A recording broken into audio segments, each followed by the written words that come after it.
As above, so below, as within, so without, as the universe, so the soul. What does it mean?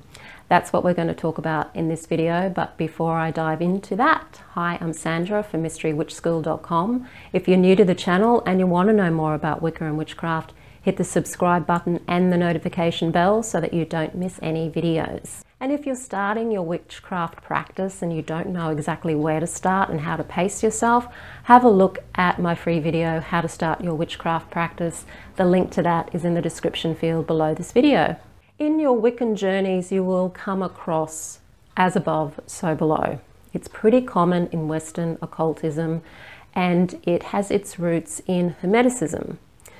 The reference to as above, so below is in the emerald tablets, which are attributed to a Hermes Trismegistus, who is known as the father of Hermeticism. And Hermeticism has had a huge influence, not just on Western occultism and Wicca, but also on Christianity as well, although they tweaked it to more their way of thinking and believing, but it's in there as well. So it's very, very strong in Western culture. And I guess you could say that it is really the basis of a lot of our magical and mystical thought.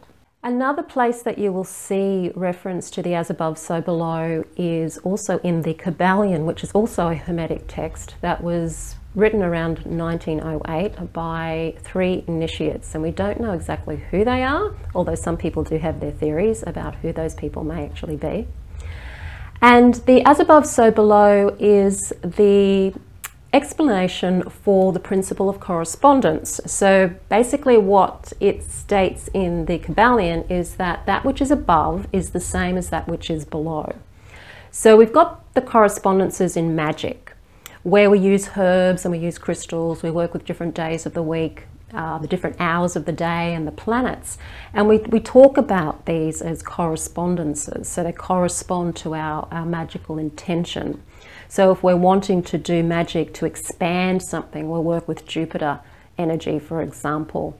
If we want to do a love spell, we'll work with maybe a red or pink candle, because red and pink correspond to love. It's basically saying that what we see around us and what we're experiencing in the physical is really just a physical manifestation of what is in the what we call non-physical.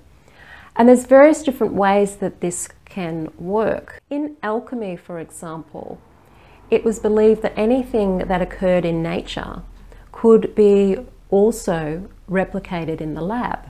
You've also got the astral world. And what we create in the astral, which is what we're doing when we're working with magic, is then created in the physical. That's the whole point of doing magic.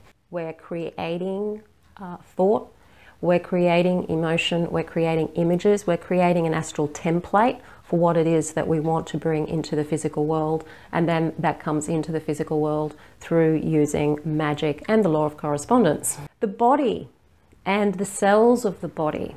If you see the whole of the body as being the as above, then the cells of the body are what the individual, what it breaks down to. So the concept is related to the whole breaking into its many, many, many, many parts.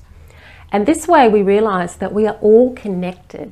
We are all part of a unified whole. When you look at as within, so without, this is really where some really, really good juice comes in for our own transformation and also influencing magic as well. So that whatever our thoughts are, whatever our feelings are, whatever our perceptions are, whatever is going on in the mind is projected out into our physical world through our reality. So what we think or feel or believe can become a physical reality. What we think and believe can also be an influence on how we perceive the world around us, which then can influence how we interact with the world around us, which creates our reality.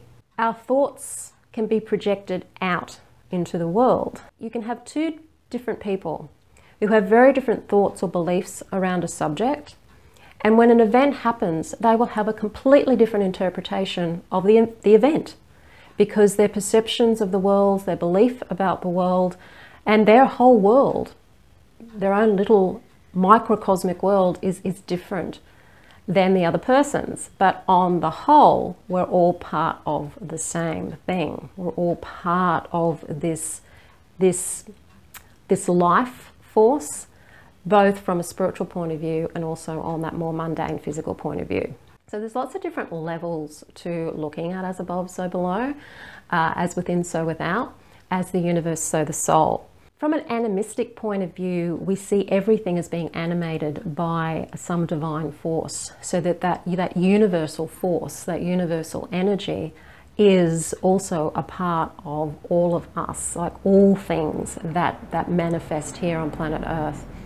And it goes through all of the different levels, the mental realm, the astral realm, right down to the etheric and the physical realm. A lot of people say that it's monotheistic. It's beyond really any theism, because from the point of view of mysticism, there is no one thing that's separate from ourselves controlling everything.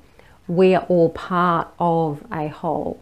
So we are all part of the creating. We are all gods. This is where Hermeticism came into a lot of trouble with the Christians and various other more Abrahamic traditions, because what we're doing is we're basically saying we are here to create.